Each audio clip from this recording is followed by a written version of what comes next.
friends, welcome back to the No Wrong Turns podcast. Thanks for joining us. I'm your host, Audrey Hickman Hunter. The No Wrong Turns podcast talks to people about their story and their passions. It aims to see how their passions have evolved and grown throughout their story. Friends, how have you been enjoying the spring season? How's your life in the queue, life in the quarantine treating you this week? Spring is trying to spring and sprung here in Chicago. We had a beautiful weekend, and my husband and I were able to enjoy a couple of walks, bike ride, a front porch happy hour with our neighbors. But then today it almost felt like it was about to snow because I had to bust out my winter coat, and it was very, very cold. The No Wrong Turns pod wants to hear about what you guys are adding to your quarantine to-do list, your interest in your hobbies for the spring season, whether it be a new bike route that you're finding, or maybe a new garden you're starting. Visit us over on our Instagram page, and we would love to hear about it. Listeners, this is our 13th episode. Today on the podcast, we have my friend Nate Edmondson. Nate and I met in our sophomore year of college at good old Mother Moody, and we were on the same bro sis floor. And bro sis is when all the ladies floors and all the guys floors got matched up, and you had like activities and events with like one guy's floor and one girl's floor. You'd be paired up for the year, and then we had a table in the dining hall where we would have a designated area to sit. It is kind of as awkward as it might sound, but I'm thankful for the bro sis floor of that year of Colby 10 and Smith 7 Darlings, because Nate and I were able to meet and kind of form a little friend group. So shout out to Moody for those bro sis floors. Awkward, but I got some great friends out of it. Today on the episode, Nate will share his story about how throughout his life, beginning early on in his school career, he began uncovering his love for communication and public speaking. Through school speeches, homecoming speeches, his infamous homecoming speech, you'll hear more about that later on, and through sermon prep and delivery. You are for sure going to want to lean in and not miss hearing about how Nate discovered his passion early on in life and how he developed and grew his passion through his studies and his career. No matter if this is your story and you can relate to him or not, I believe that there is something in this episode for you. All right, here's my conversation with Nate.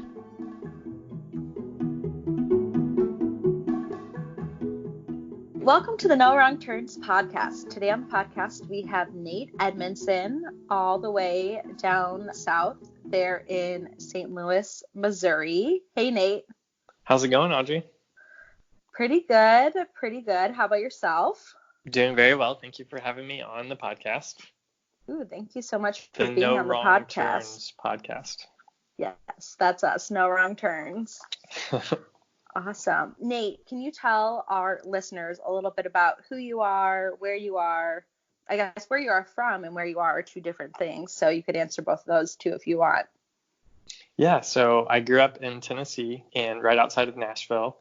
And I lived there until I went to college. And I went to college in Chicago. That's where I met you.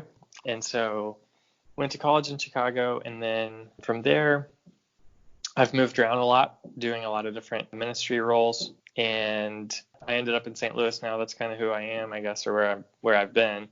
Along the way, though, I met a girl named Courtney, and we became friends at first. We worked on staff together at a church, and then eventually we started to date, and now we're married. So she's been a big part of my life for sure. So that's a little bit about where I am, what I've done, who I'm married to. And how long have you been married? We got married, we've only been married like 7 or 8 months. So we got married May 26th. So crazy. Just young married couple. May 26th, 2019. I don't know when this will air. You might hold this for 3 years and then It'll be I mean, longer. just for a couple of months, just to, Okay. you're on the roster, but it just gotta go down. Gotta Okay. edit the episode and such. Awesome. Do you have any fun hobbies or things that you're doing in St. Louis?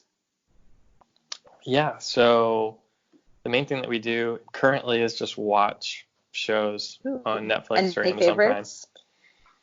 My all-time favorite is probably Mad Men. Mm. My all-time favorite is probably Seinfeld, but Mad Men is probably my favorite on Netflix. We watch a lot of The Office, Parks and Rec. We just got into a show called Dark, and it's just super weird. It's different dimensions and time travel, and it's pretty cool.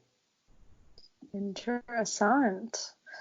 All right. So our show is about people's stories and people's passions. And as we talked about a little bit before, your passion has been something that's been a part of your life and kind of growing from a very young age for you. So we're going to do something a little bit different, and I'm going to have you just come right out and say what your passion is, and then we'll be able to track it a little bit better as we hear your story. So what is your passion, Nate? Yeah, my passion is communicating or preaching, and I like to try to take complex ideas and make them simple for people to understand. And that's what I get to do, thankfully, in my job as a pastor. And I didn't know that that's always what I wanted to do, but looking back on my story, that was always something that was fun for me. So yeah, that's my passion. Awesome. All right, let's go back in the time machine and go back to when you were growing up. You said you grew up in Tennessee. So can you give us just a little taste of what life was like growing up for you? Did you have any siblings or that kind of thing? Yeah, so my parents got divorced when I was a year old. And so my whole life growing up, I had two houses. I would stay a week with my dad and a week with my mom. They had joint custody. So I have a stepbrother on my dad's side, and I have three stepbrothers on my mom's side. And I'm really close to all of them in different ways, but especially my brother Jeremy. So we're really close. So growing up, it was very normal for me to have two homes, but that's not normal for everyone. But that was never a weird thing or a really traumatic thing for me. That's just how it was for me. So that was my childhood. Awesome. Did you have anything in your childhood that, looking back on, you could see as starting the beginning of your passion? Yeah, so when I was in fourth grade, my school had this 4-H club, and it wasn't really. Oh wait, actually can you let us know what 4-H is? Because I didn't know what that was until I was in college. Yeah, I actually don't exactly know what they do. I don't know what the purpose of the organization is, but it's an agriculture club, but they try to develop leaders and build team member qualities in the youths of the world. And so my grandfather actually was part of 4-H when he was in middle school, and he won a 4-H contest for having the largest hog. Wow. He had raised a hog because he grew up on a farm, and he won the 4-H contest for that. So anyway, that's what 4-H is. They're an agriculture club. But at my elementary school, it was not a club that you joined. 4-H, the organization in our community, would send a representative to your class in elementary school, and they would make you give a 3-minute speech in front of the class. And so everybody in the class had to do it. Everybody in the whole fourth grade had to do it at my little elementary school. And I think it was a whole county-wide thing. So all the fourth graders having nightmares about having to give this speech. But for whatever reason, I liked it. And it was something that, again, everybody in the class had to do. Lots of, fear and complaining was coming from a lot of my classmates. But I was excited. And so I did a 4-H speech on basketball.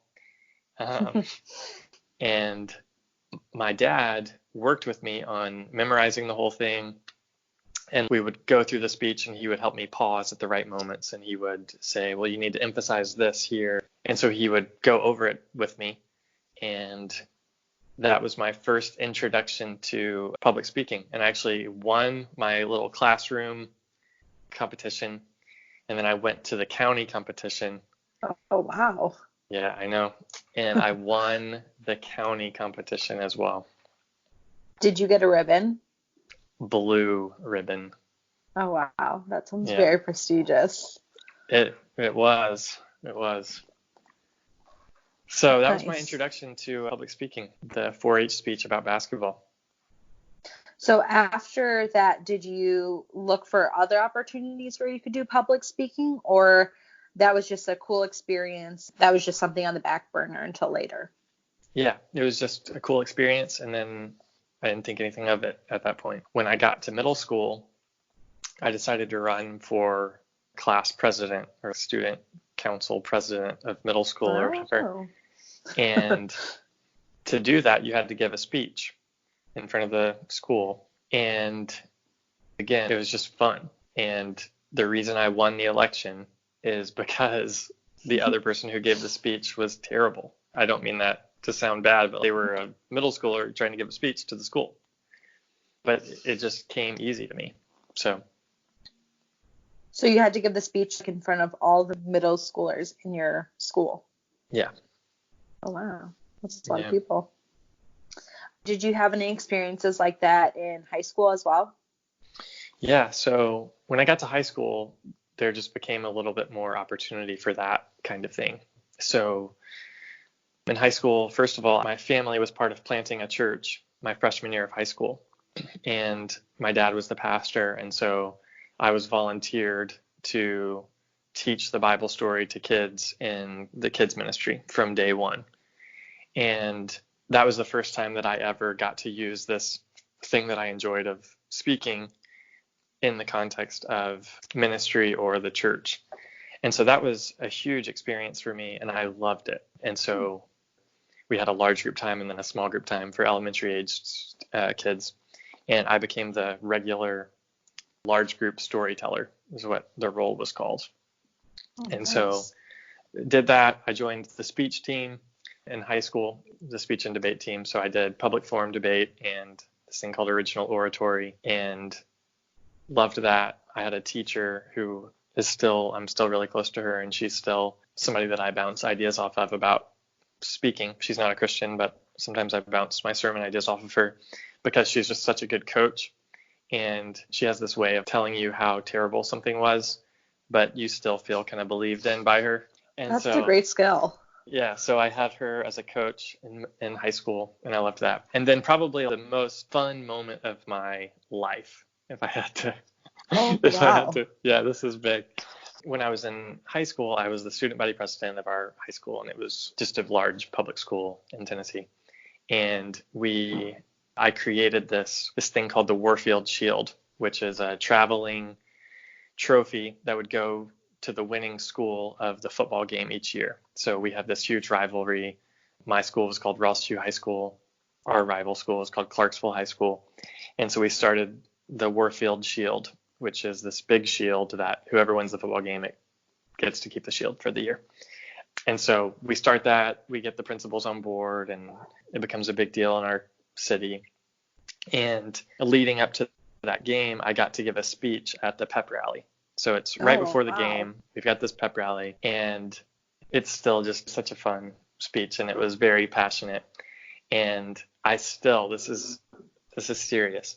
I still have people ask me about that speech in my hometown. Wow. It just kind of became this legend, is a little strong, but it became a thing that people just talked about, was the Nate speech. What year was that in? 2008. 2008. It is 12 years later, and people are still talking about your speech. Yep, that's and awesome. The shield is still going back and forth. So, yeah, so that's probably the most fun memory that I have of high school, and have all of that. I wish that was recorded for us to link up here in the show notes. I know. I used to have a video of it, and it was this super pixelated QuickTime movie. And my computer crashed one day, and I should have been using Time Machine and backups and whatever, and lost it. It's all right. Everyone else remembers it, so that's really right. awesome. It's probably better that there's not documentation of it, because it can live on even in my own head. It can live on as greater than it was. And it probably gets like better and better also in everyone else's heads. For sure. That's awesome. So that was when you were in high school. When you were sort of towards the end of high school time, what were you thinking about for your next steps in terms of, were you going to go to college, or did you not want to go to college? Where was your head at? Yeah, so I had decided early on that through planting the church and different things, I had felt called to ministry. So I wanted to be a pastor of some kind, or I at least wanted to be doing something that would help people experience God in a deeper way. And so I had heard about Moody Bible Institute in Chicago. I don't know exactly how I heard of it for the first time, but I heard about it. I really liked the idea of going to Chicago just because it was a long ways from home, or it felt like that at the time. So I liked that. I liked the idea of living in a big city. Moody is in downtown Chicago. So that was really appealing to me. So my dad and I went up to Moody for a conference that Moody does every year called Founders Week. And we went up there in high school, and there was this promotional video that they gave me. And on the promotional video, it said, if you want to be great at football, you go to Notre Dame. If you want to be great at law, you go to Harvard. But if you want to be great at ministry, you come to Moody. And I bought it. I just bought it. So yeah, decided to go to Moody early on in high school. That was my freshman or sophomore year. And oh, wow. Yeah, so that's where I went. So just a question here. For me, Moody was a little challenging to get into. I was waitlisted, but they eventually let me in.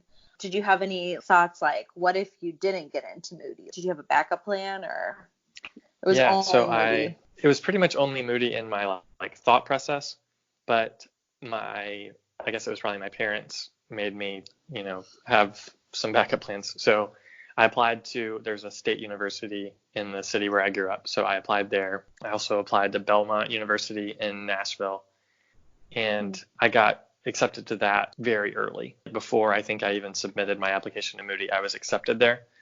Could not have afforded to go to Belmont, but I was accepted. So those are the schools that I had applied to as kind of backups. So. Gotcha. And then just curious, when were you accepted to Moody? Did you have to wait like some other people I know until the summer, or were you accepted right away? Why did you ask me that after telling me that you were waitlisted? It's not fair. It's okay. It really goes with my story. It was good that I was waitlisted. No wrong turns, right? Waitlist. Yeah, I was accepted right away, probably because they heard about the speech. So. Oh, totally. I mean, if they're still talking about now, imagine 12 years ago. Awesome. And you knew you wanted to be a pastor. Did you know that's what you wanted to get your major in, or what were you thinking for that thought process? When I got to Moody, I realized how much I loved studying the Bible. So I thought about maybe doing a theology major. I thought about doing, I don't know if they still have this degree, but they used to have a degree called Bible exposition. I thought about doing that. But then I decided I wanted to go to seminary, and they had a pastoral ministry degree with a pre-seminary. It was called the pre-seminary track. And so it was supposed to be designed to help you prepare for seminary. In hindsight, I don't know if that's actually the case, having completed seminary now, but I was very prepared from Moody for seminary. But I don't know that that was because of my major. The pre-seminary. Right. So that was kind of the thought process of how I landed on the pastoral degree that I did. Nice. So then you went to Moody Chicago, and when you got there, were you like, yes, this is exactly what I was hoping for. These are the classes. This is what I wanted to be studying. I think this is going to be great. Or did you have any other mixed feelings? Yeah, I hated it my freshman year. Hated. I was very close. I almost transferred at the end of the first semester because I hated it so much. I think I might know why. Is probably because we didn't meet until sophomore year. That's right. Actually, I've never told you this before, but you were an answer to my prayer this summer after my freshman year. So my freshman year, I loved my classes. So I never started to doubt my calling, or I never disliked what I was learning. I struggled to make friends initially. I think I thought going into it that everybody is going to be super passionate about ministry, and it's going to be very focused and kind of a seriously minded, thing. And that was certainly not the case, at least the people I was around my freshman year.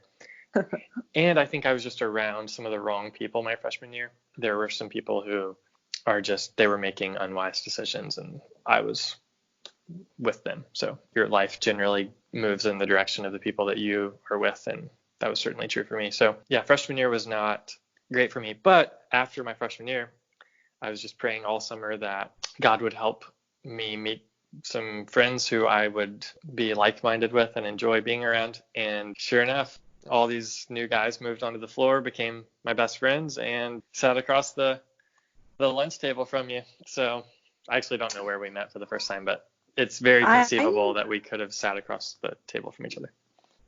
That's very true. But let's pause here to let the listeners know what we're talking about. Okay. So at Moody, they have a bro-sis floor, a girl's floor, and a guy's floor will become bro-sis floors.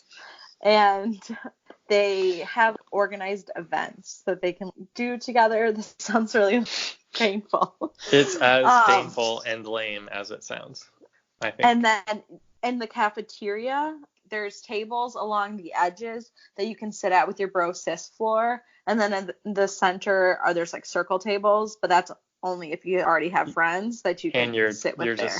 You're too cool for bro-sis if you sit at the circle table. Yeah. Well, I will have to say that our bro-sis was the only one that I was hanging out with and people that I'm still talking with. I mean, I know some other people that I went to school with, but like I didn't engage really in the bro-sisness after junior and senior year. It just wasn't the same. Once you start at the top, you can't. That's right. Like you're just going down, and I just got out, That's right. It's great to live on Colby 10, and you met Colby 10, and you just could not. Colby 10 is the name of my floor. So yeah, Smith 7 was me. So shout out to you, Smith 7, darlings. Love you all. Yeah.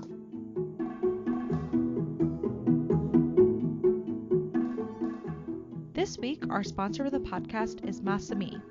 Masami means truly beautiful in Japanese, and it is a reflection of their commitment to bring the best hair care products and their dedication to protecting the natural habitats from which Masami sources their key ingredients. Masami's passion for hair care is unmatched, proven by their unwavering commitment to formulate clean hair care products that hydrate like nothing else. Their co-founder, James, wanted people to feel great about their hair every day, not just because their hair looked amazing, but because their hair was truly healthy, hydrated, and manageable. Masami uses a botanically hydrating ingredient called mekabu, and this is filled with ocean vitamins and minerals that leave your hair healthy, shiny, and gorgeous. All of Masami's hair care products are infused with mekabu, which is a powder from fresh Japanese seaweed, and it's sourced from a family-owned seaweed company. I have been testing out the Masami hair care products myself. In Masami's hair care line, they have a shampoo, conditioner, styling cream, and shine serum. I have come to learn that the mekabu is what helps keep the hydration in the hair. It's kind of like a sponge that just keeps the hydration in and lasting. My favorite product so far is the styling cream, because this is what helps keep my hair kind of, in place without that kind of helmet, crunchy feel that other hair care products sometimes leave my hair feeling with. And at the same time, it's hydrating and there's a little bit extra of a gloss or shine. And one thing that I've noticed after using the styling cream, I just use it by just grabbing some out of the little tub and rubbing it in my hands and then rubbing it in my hair. And sometimes after you use a styling cream, it kind of leaves that film that you definitely need to wash your hands to get off. But after I use the Masami styling cream, I don't need to wash my hands because the styling cream kind of almost acts as a lotion, and it has a truly delicious scent that's already on there, and it leaves my hands pretty hydrated. So that's an awesome plus. It's a little twofer, a little hydrating lotion and styling cream. To find out more about Masami, visit their website at www.lovemasami.com. That's www.lovemasami.com. LOVEMASAMI.com, or visit them on their Instagram at Love Masami Hair. That is at LOVEMASAMIHAIR.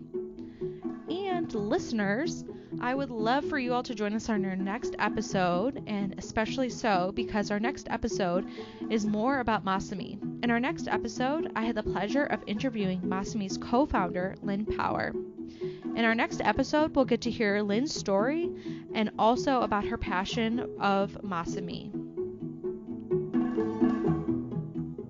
All right, back to Nate's story.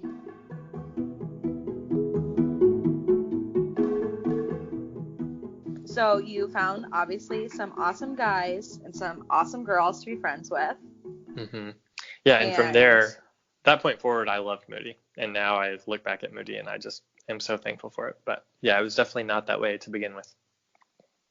God bless the school that DLMD founded. Firm may she stand. Alrighty. I don't want to, start singing with my beautiful melodious voice here. So as Moody time's coming to a close, you mentioned you were thinking about seminary, going there after. What were your thoughts as you were finishing out college? What you were going to do, where you were going to go? Yeah, so I wanted to go to Dallas Seminary because my hero at the time was a pastor named Andy Stanley, and that's where Andy had gone, and I wanted to be like Andy. And there were other reasons that I chose DTS, but that was the reason I initially became interested in Dallas Seminary. So I moved to Dallas. I started working part-time as a youth intern at a church in Dallas, and I was only there one semester.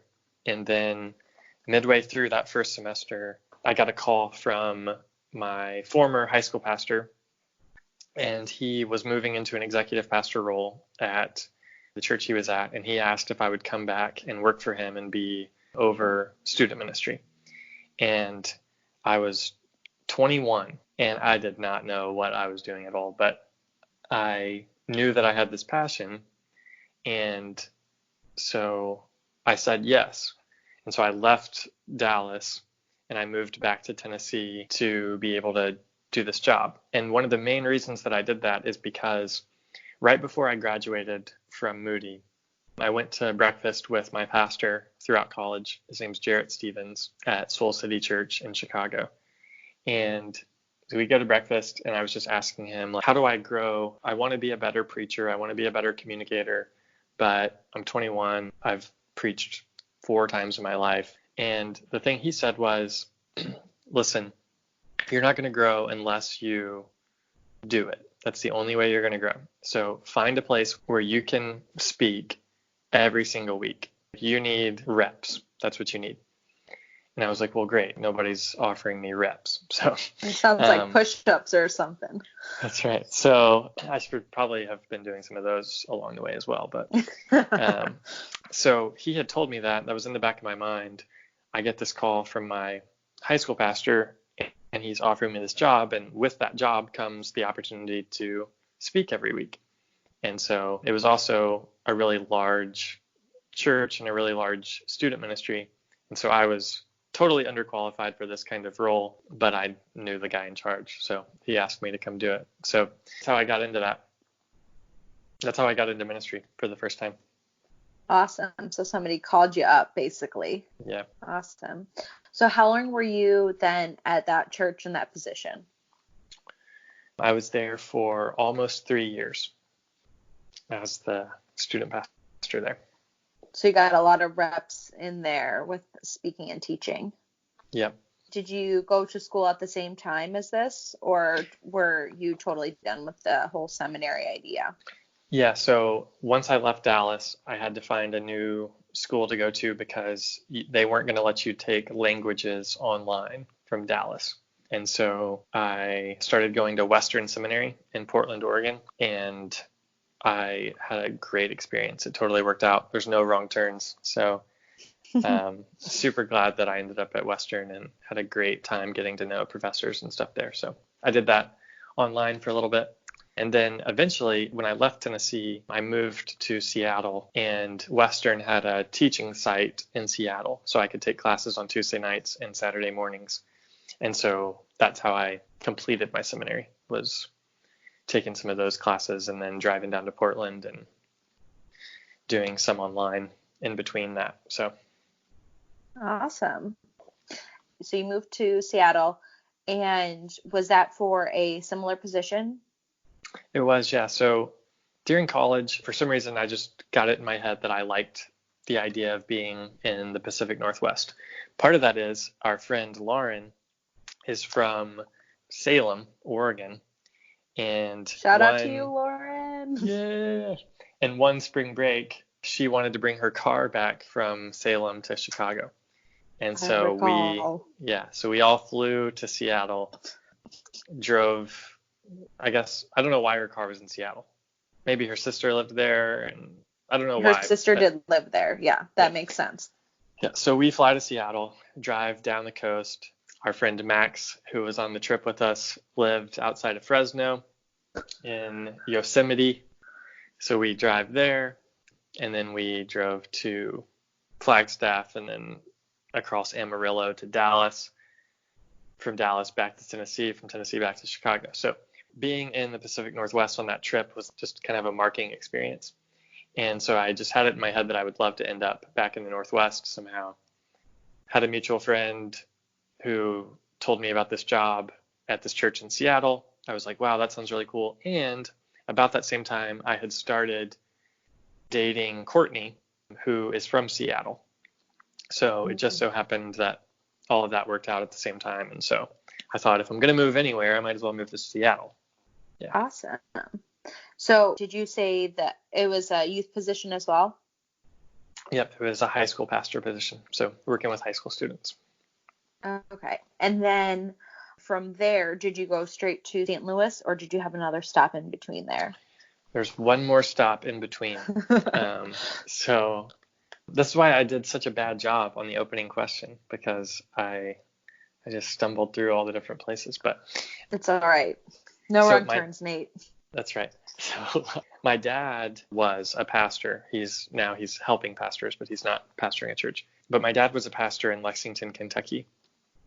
And he took me to breakfast one morning and said, I'm going to bring this up to you. I'm hesitant to, but, here it is. And basically there was a group of people at his church who had suggested that he ask me to come and be the teaching pastor at the church. So he had been looking for a teaching pastor who he could offload 12 to 15 weeks a year. So this group says, hey, we know you're looking for this. Why don't you just ask your son? And so he was hesitant because just of the nepotism thing. But then he asked me, prayed about it for a long time, thought about it, talked about it with my pastors in Seattle, talked about it with Courtney, because at that time we were just dating and we were trying to figure out if we were going to stay together or break up. So we decided to accept the position, and Courtney and I decided to move to Lexington together. And the idea of us moving to Lexington was that we would be getting engaged soon after that. And once we got to Lexington, I was like, I don't know if I want to get engaged. And I don't know how serious I am about this, and I don't know if we should keep doing this or whatever. So so she was like, well, then I'm not going to stay here. We're breaking up. And so she moved to St. Louis because her sister lives here, and she could get her degree in counseling at a school in St. Louis. And so she moves from Lexington to St. Louis. And after about 6 months of that, I came to my senses and realized that I had made a huge mistake. And so I tried to get back together with her, and she was like, basically the only way that's going to happen is if you move this time for me and you have to come to St. Louis. And so that's how I ended up in St. Louis. Wow, that is quite a flip-flop.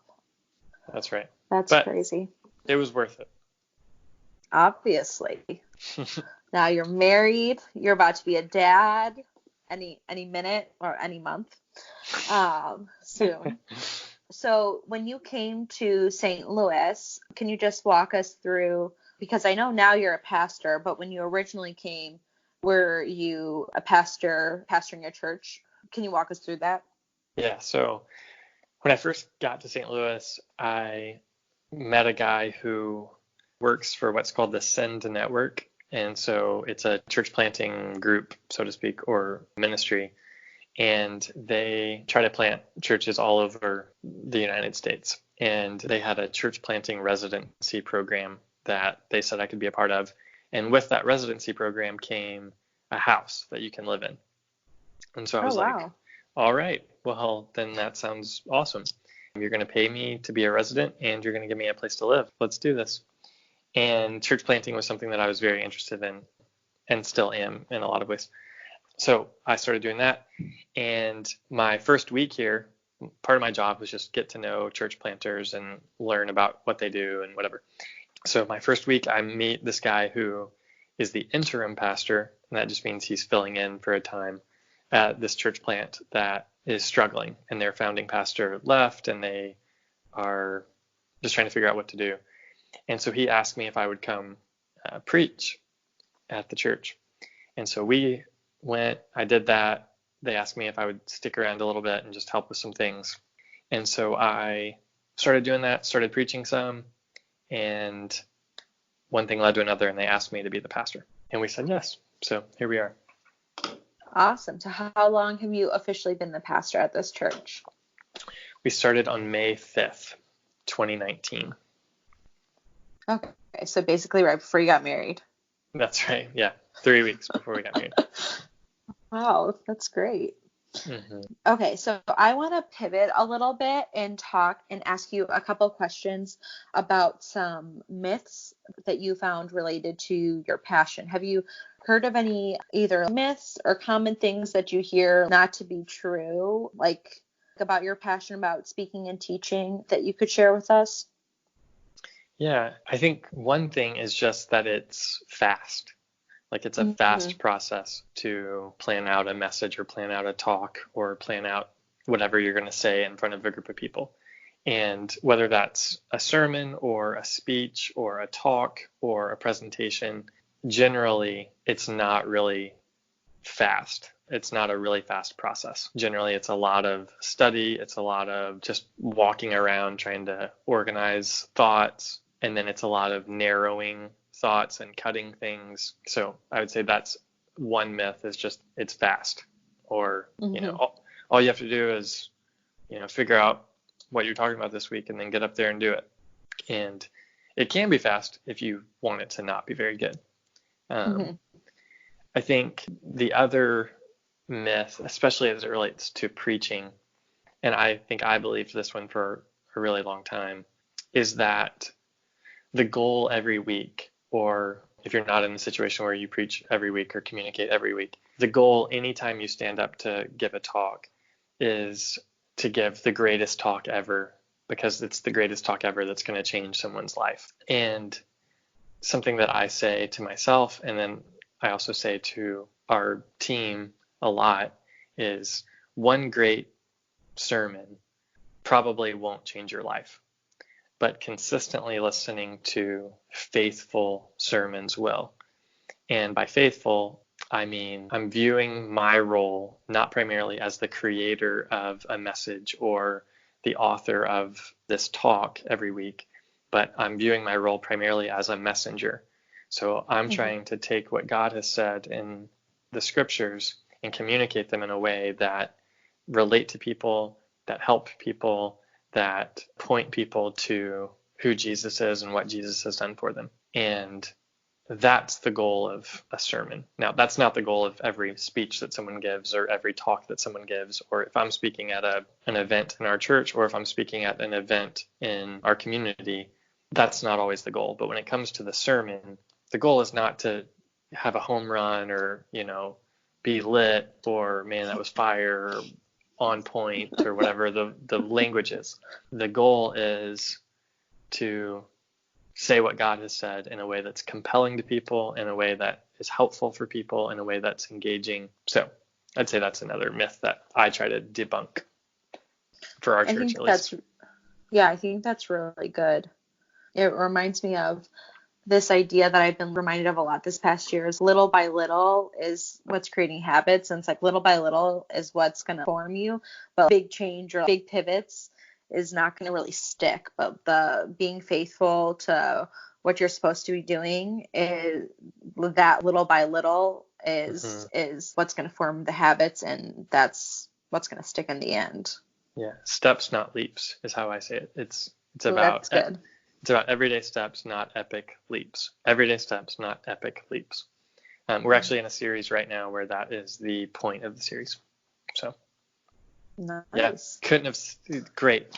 I'm glad we're on the same page. You can just play there. this interview for your next sermon because you already got your tagline in there. Okay. All right. So I want to ask a little bit different of a question.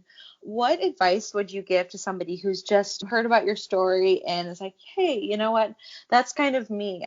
I really enjoy this, but I'm not sure what my next step would be. Maybe they realized, oh, I actually do like public speaking. Like I can relate to those kind of growing up stories, and I do still enjoy that. What advice would you give to someone who's wanting to enter into that and learn more about that?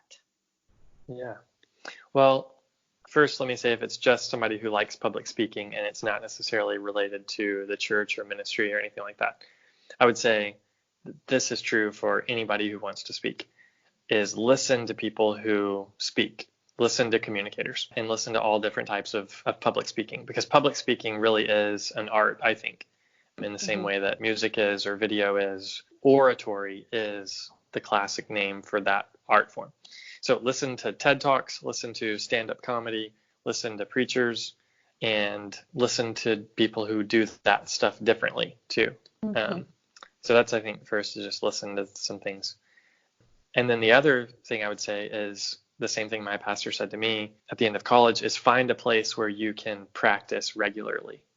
And even if that's just your family or your friends.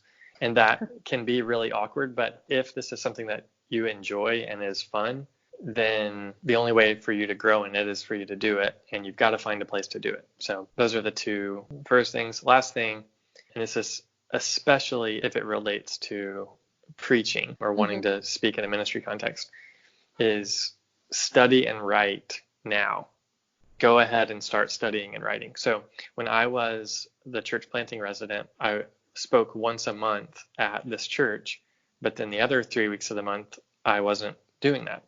And so I just started writing a sermon every week, just like I was going to preach, just so I would stay in the habit of studying the text and writing the sermon. So go ahead and be doing that, even if you don't have the thing.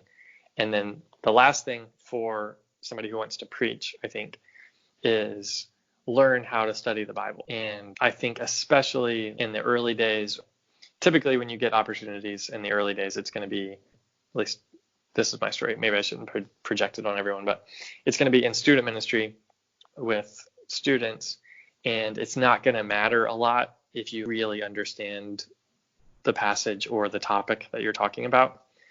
But if you want to grow as a communicator, it's eventually going to matter if you understand your content. And so go ahead and be learning how to develop strong content, I think, is another thing I would say. So that's awesome. Those are some, just, I don't know what that's worth, but those are what I would say to someone. Yeah, that was great to highlight kind of different levels of what you would do for your next step. I think those were some great ideas.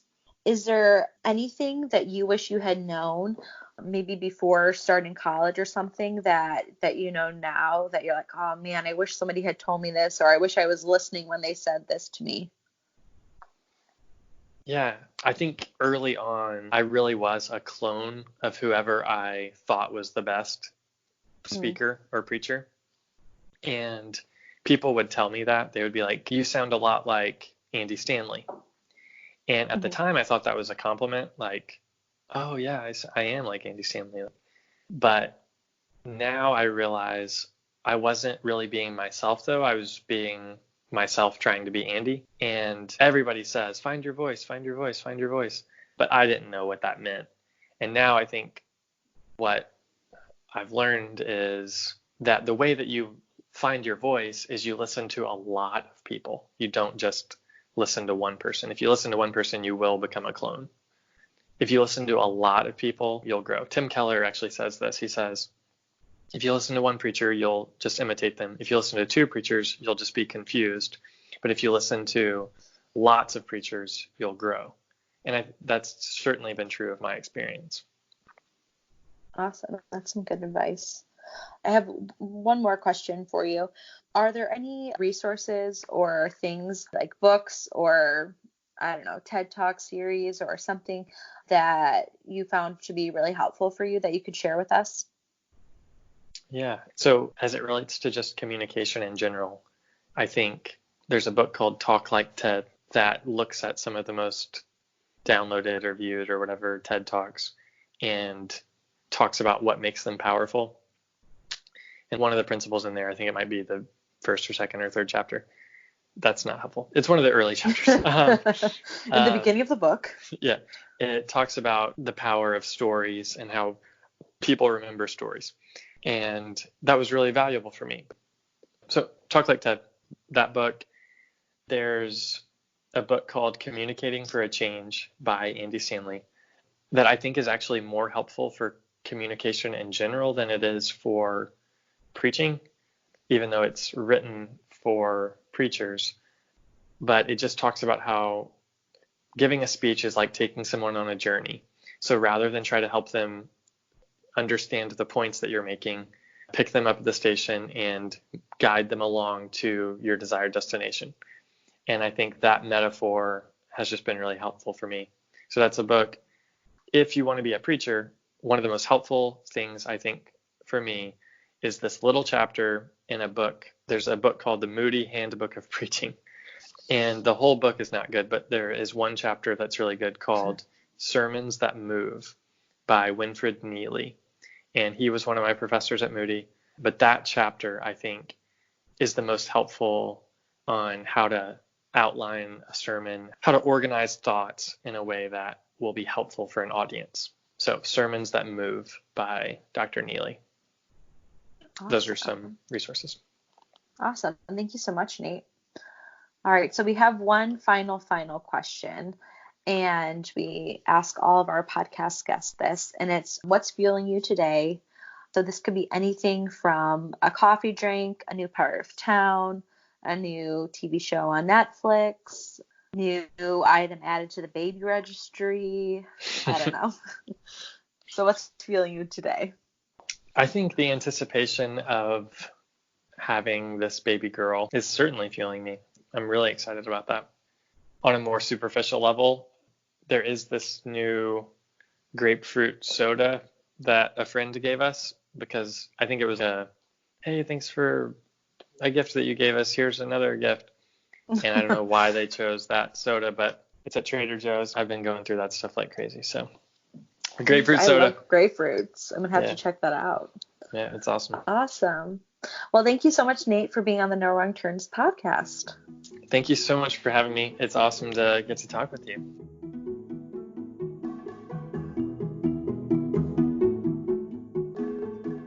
Friends, I have loved our conversation with Nate.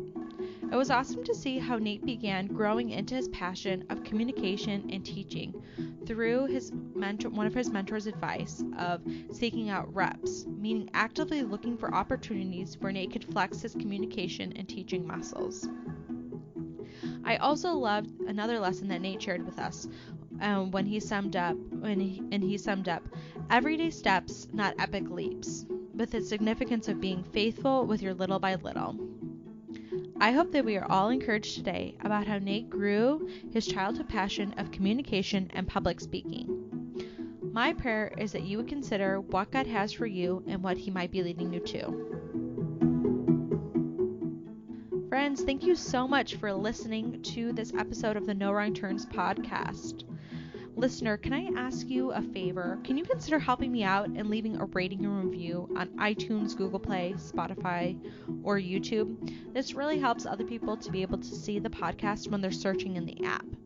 Thank you so much in advance. Our episode was edited by our podcaster, Sophia Bote, social media managed by Olivia Bote, and as always, you can see in the show notes for our music credits.